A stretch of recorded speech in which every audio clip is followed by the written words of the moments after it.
Hey everybody, it's A Dog's Life with Angela Ardolino, and today I'm joined by one of my favorite people that I've met since being in this wonderful, natural, holistic world that I'm now in. And it's Billy Hoekman from Answers Pet Food. And hi, Billy. Hey, thanks for getting my name right. Yeah, did I? Woo. Yes. Oh, good. Because it's, 10 is when I would start something like this because my brain doesn't work before 10 a.m. And taking care of the farm and dogs takes that long, usually in the morning. So I'm glad I got it right and didn't mess up because you were like, I met you, let's see, in Super Zoo in 2019, and I at the crazy two crazy cat ladies party, and I saw you and I beelined it to you and started talking to you, and I think I won you over because I told you that the first time we get compounds like CBD is through a mother's breast milk, and that goat's milk and cow's milk most likely have those compounds in their milk also. And wouldn't that be cool if we could prove that or increase that or whatever? Is that why? That's what I say. I tell everybody that's how I got your attention. I think so. No, obviously raw milk is a very interesting subject to me. And so, um, I think so, but it would actually it would make sense that if it was in one, it would be in the other when it comes to like different species, because of the fact that milk, different raw milks have different nutrient profiles, obviously, but they don't differ that much. So if you're talking about human breast milk, or dog or cat milk, or goat milk, or cow milk, or camel milk, or whatever, they're all pretty similar. So I just it's one of those moments where you say like, oh, that makes sense, but it's also like, oh, that's also really cool. Right. Because you're a big old nerd and I'm a big old nerd, and just about everything about cannabis I know, and I continue to learn and research and try. And I know you're the same way about everything that you do. How the heck did you get into this? So you're the nutrition director, correct? Yes, the nutrition science director. Awesome. What an awesome title. Well, thank you. So I worked my way up through the company. So I've been with the company about Answers Pet Food about nine of the maybe I don't know if we're going on 10 years or 11 years at this point. But I think it's actually, if you count when they actually officially started the company, it'll be about 11 years. And I've been with the company virtually that whole time. So the Cool. really cool thing about my story is that, in the industry, I think especially right now, there's this idea that there are sort of like authorities in science, which is definitely not true. There's never any authorities in science. In fact, um, to go sort of ultra nerdy on you, if you appeal to someone's, let's say, credentials only, then that's an appeal to authority, which is a logical fallacy in setting up an argument. So, but the really cool thing about my story is I'm a college dropout who just has an extreme passion for learning and a passion for, creating products that really help dogs and cats. And so over the last 10 years, I've worked my way up through the company. Um, and, I went all the way from, being the person who was too poor to buy the books, but was in Barnes and Noble every weekend, with them all spread out, writing stuff down, to I'm going to speak at a vet conference in England in November. So Awesome. I'm proof positive that the information is there for everyone, and that regardless of who you are, you can learn how to naturally take care of your dogs and cats.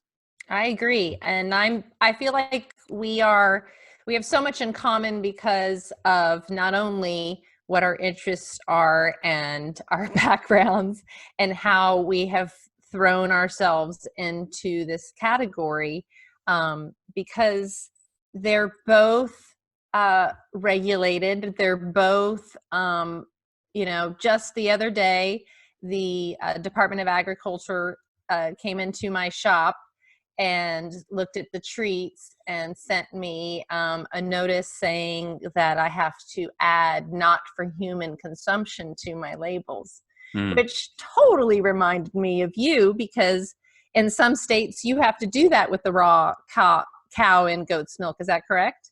There's just a whole list of, for instance, in Texas, our milk is orange because we have to add some beta carotene to it. I think in Vermont as well.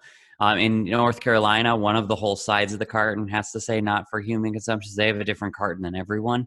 But for the most part, we can kind of get the states to all, agree to virtually the same thing. But there's so many, when it comes to packaging pet food, what a lot of people don't understand is you have to register in every state. And then on top of that, you have to, comply with all of those different things. And so not only what goes in the food, but also what's on the actual labeling itself. So, it's kind of a nightmare to some degree in regards to, having to send those in but you have to have that relationship if you want to be able to sell. Right. And the public doesn't understand that. So they'll take a picture of whatever product they have and compare it to someone else's on Facebook, on a social platform, and go, something wrong with mine. And then you have to explain it, or why is the label different in one state than it is the other? And we have to go through the same things.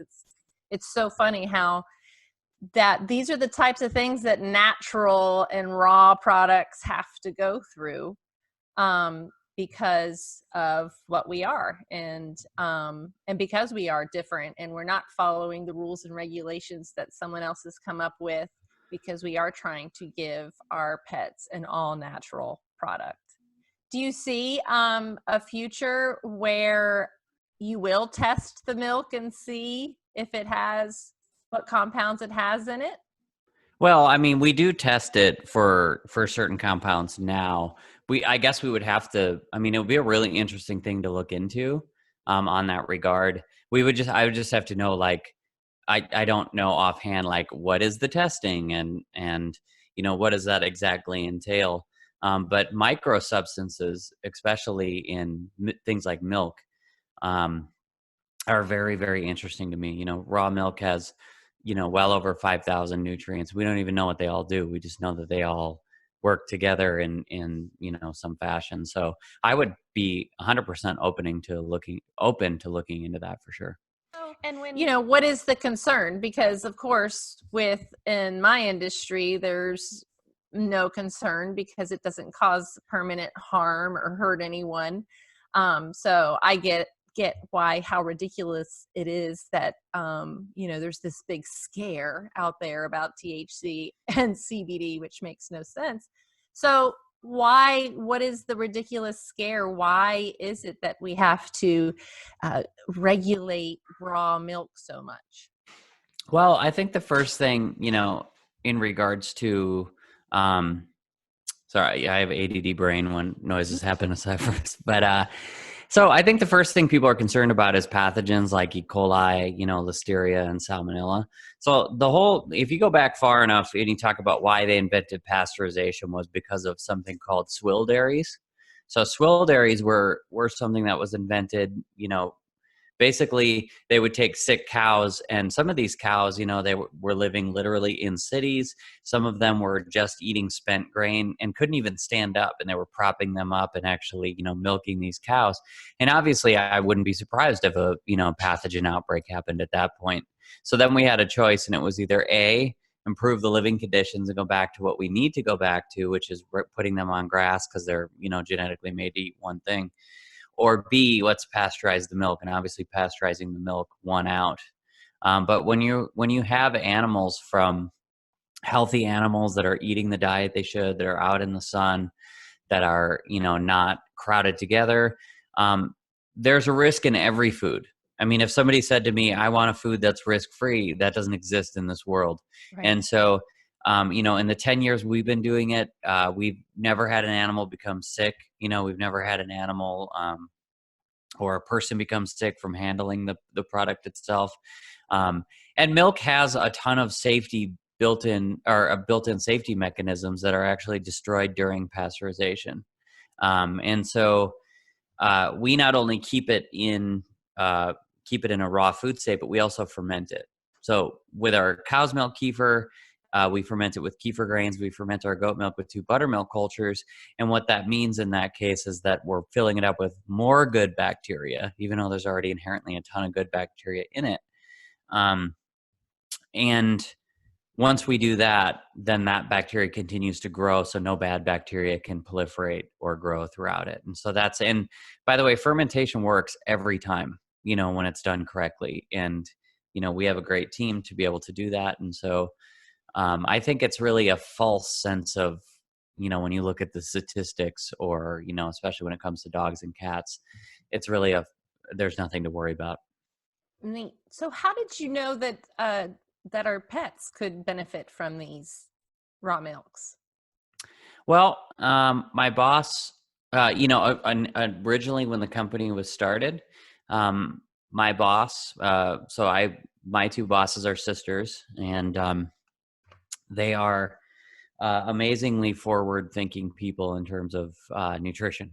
And so, they had an idea when they started this company and said, "Hey, we're a Pennsylvania-based company, and raw milk is a big part of the Pennsylvania-based culture." I think a lot of people would be very surprised by that, and a lot of people would be very surprised to know that I can, go out of my apartment here in the middle of Philadelphia and go down to my corner store, and there's raw milk on the shelf right there. Awesome. So it's kind of a different culture. There's also a lot of Amish and Mennonite farmers here. There's a big farming community. So my boss was always involved in that, and involved in a group called Weston A. Price, which is a human nutrition foundation.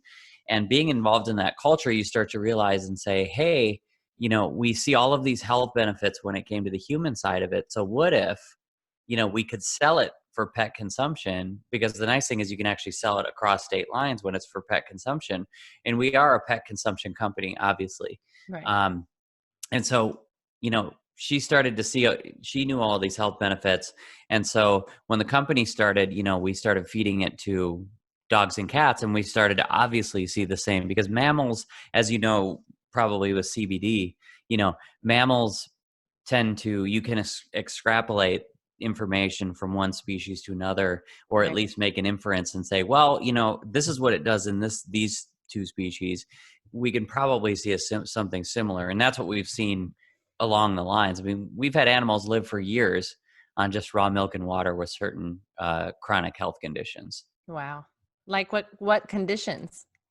Like really, really hard to beat skin issues, especially kidney disease. So we do have a kidney protocol, which involves half milk, but sometimes when it goes far beyond even that, they just are doing the milk, and a lot of times they'll do the fish stock with that. Pancreas issues, so animals that are heavily prone to pancreatitis, or EPI, which is pancreatic insufficiency. I mean, we've had a whole host of. We've worked with almost over the last 10 years since we've actually made our sort of business by word of mouth, and either fixing or reducing symptoms of major conditions. We and I have worked with every condition I can think of, and we've seen a benefit with raw milk. That's how we're getting. That's about how we're getting now. Is where it's, most disease is caused by inflammation, and our immune system lives in our gut, and it starts with what we're eating. And that's why we love working with a company like you, because it's part of a protocol for anything that we do. Is okay, what's the issue? All right, well, here's the tincture we think would work well, but what are you feeding them? And we usually turn to you with a text or an email, or I go to your website or your YouTube channel and I type in, protocol for whatever the disease is. And then there it is. There's the information. And every time I get a dog here at my rescue, we only feed your answers here at our rescue. I immediately, start feeding them raw, and most of the time they're on a kibble, and most of them are senior dogs who have been eating a kibble diet for my newest is 15, the one before that's 14, and literally um, just turn them, start them on the raw. And it's amazing. It's a complete body transformation. It's funny because Hernando and Carter just came into town and saw Miss Daisy, our 14-year-old lab, who we got rid of the mast cell on her spine that was on her back, is completely gone. She is so trim and active and clear eyes, and it's amazing because I live with her, so I think she looks great. But to see someone come from seeing her when we first got her to now, there's no denying it. So I know that it's nuts when people still question, does it work? Is this the best option, when I'm sure you've seen thousands of dogs now over the 10 years completely transform and come back to life? Absolutely. And you touched on something that made me very happy there, which is to say there's a big misunderstanding between the relationship of histamines and mast cell. And so the really cool thing about that is all the dogs that we've worked with mast cell have done amazing on our fermented foods. And it's because the histamines in fermented foods, that whatever level there might be in any certain fermented food, is different than the histamines that spill from mast cell tumors. So the really cool thing about, and milk has actually been shown to stabilize mast cells. So I mean, all this makes sense to me. I just love when you can say like, hey, look, here is a case where we can dispel, some common myths. Because in nutrition, especially on the internet, in nutrition, people kind of tend to glom onto one idea, and then they don't really want to let go of that idea. And so, thanks for saying that, and also thanks for using our products. We genuinely appreciate it. Well, even in your products, I have to use different products because, some dogs are allergic or old and can't handle the chicken or the beef. So the turkey is my favorite. The turkey detailed and the pork detailed are my go-to. But I have 2 yeasty dogs, so I've got them on your new duck straight, which, I mean, they love the duck. Oh, good. Yeah, they are crazy about the duck. We are back. This is Angela Ardolino with It's a Dog's Life, and I'm here with Billy from Answers, and we're talking about some of your recipes that you have for dogs. And what is the difference between your detailed formulas and your straight formulas? So our detailed formula is, a complete and balanced diet, which we do that through not only having a mix of meat, organ, and bone, but also through whole eggs and fermented vegetables and fermented cod livers and raw butter and a whole host of whole foods to kind of balance that out, to using a higher amount of required raw fermented dairy. So our straight formula is 98% meat, organ, and bone, 2% raw cultured whey from goat milk, and then a little bit of Celtic sea salt to help remineralize, what you're losing from basically soil depletion and over farming in general in America. And that is meant to be combined with either our goat's milk or the recommended daily dosage, or our kefir, to be a complete and balanced diet. We are something that I can't, necessarily give any specifics on, but we are actually, in the coming months, going to release some products that actually will complement that and be able to make it so people can further customize the diet. And so we're really excited about that. But it's the straight is more limited, where the detailed is our sort of, more ingredient complete and balanced. And straight is just the protein. Yeah, it's just meat, organ, and bone. So we do a 60% muscle, 30% organ, and 10% bone in both. So it's 98% of meat, organ, and bone, and then whey and sea salt. And we are coming to see you in your farm in May. But tell us about your farm. Tell us how your animals are raised, how they're treated, and why that's so important to you guys. Yeah, absolutely. So we are one of the only companies, I think we're actually the only company in pet food who's actually has some of our own farms that we're actually contracting specifically in creating farms. So we're actually creating local industry.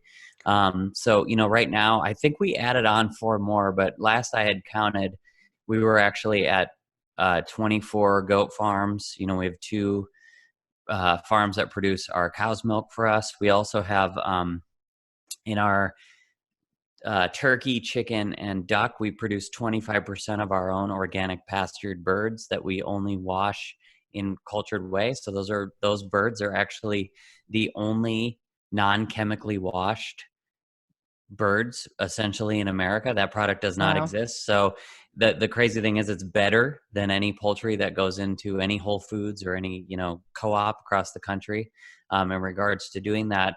And with the meat we get from other people, we were the first people to use GAP rated meat, which is the independently audited by the Global Animal Partnership. And we've been doing this for about 10 years. I think it's awesome that some other companies have started to follow suit, in doing that. But for instance, our beef is 100% grass fed and finished. This is GAP 4 and 5 even rated farms, which you just won't find. We pay more than anyone in the industry by far for our meat because we want those animals to eat the right thing, because then you actually are getting what you need vitamin, mineral wise, fatty ratio wise.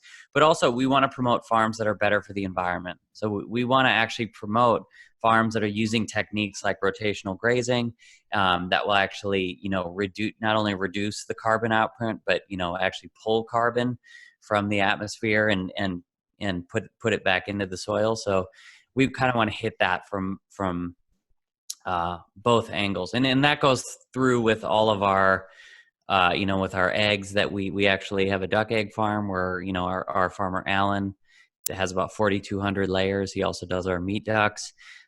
We grow, 100,000 pounds of our vegetables and ferment those every year by a wonderful guy named Samuel. So we've always taken a different approach, and as time goes on, we hope to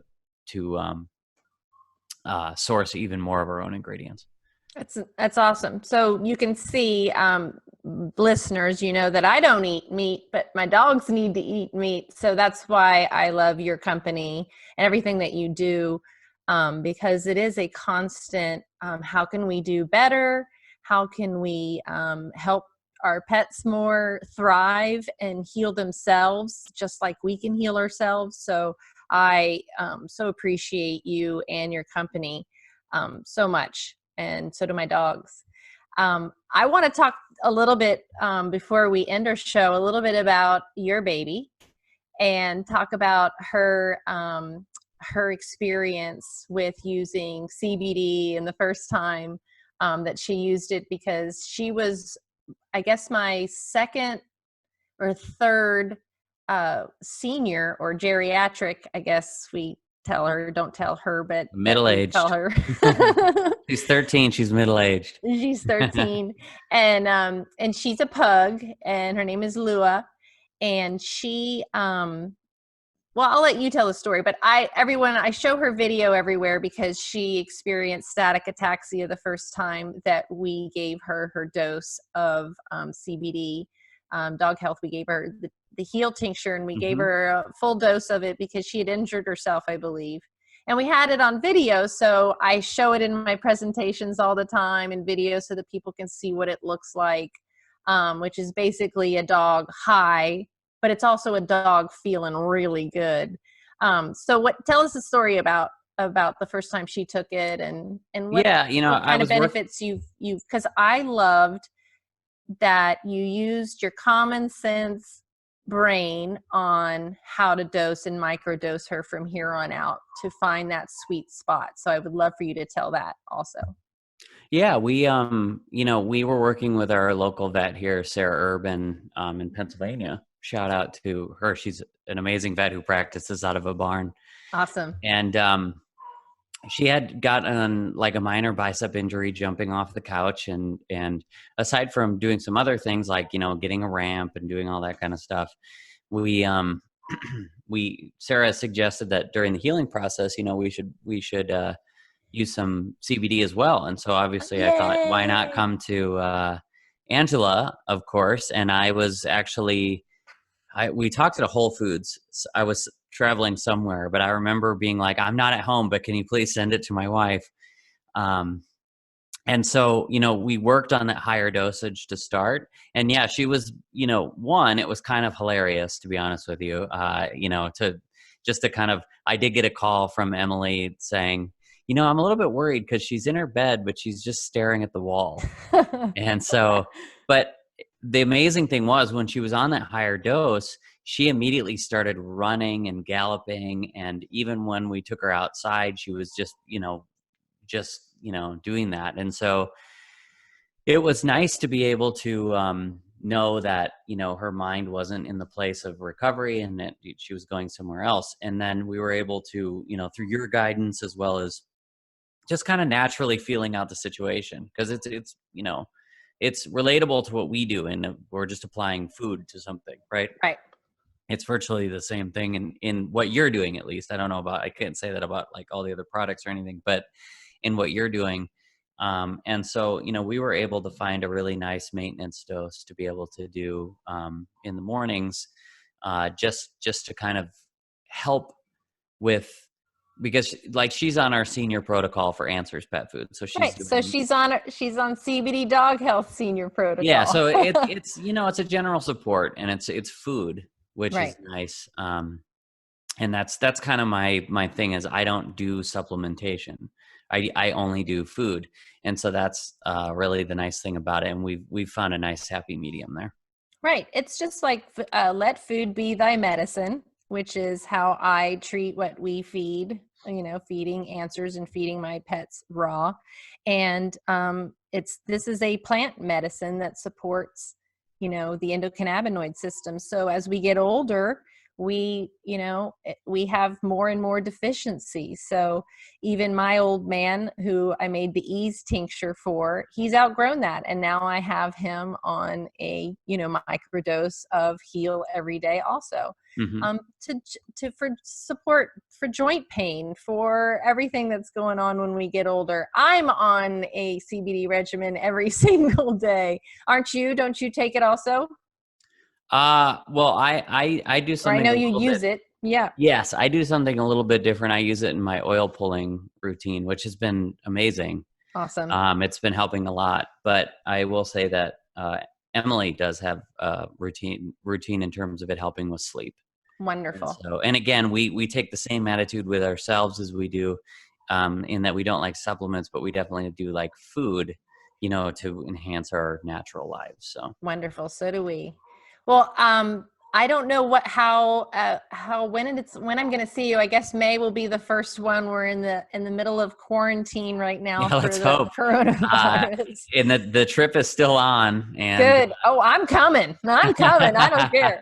I've got a healthy immune system. I feel like I could fight off anything. But yeah, it's a crazy time, but it's a reminder of, I think, and I would love to know your opinion. It's a reminder of how important it is of how we raise our animals and treat animals, and how important it is to let nature, take care of itself. And when we do factory farming, or, trap wild animals and don't do things right and kill off the good bacteria, that we are setting ourselves up for things like this, for crazy weird viruses to spread, because it doesn't happen in nature.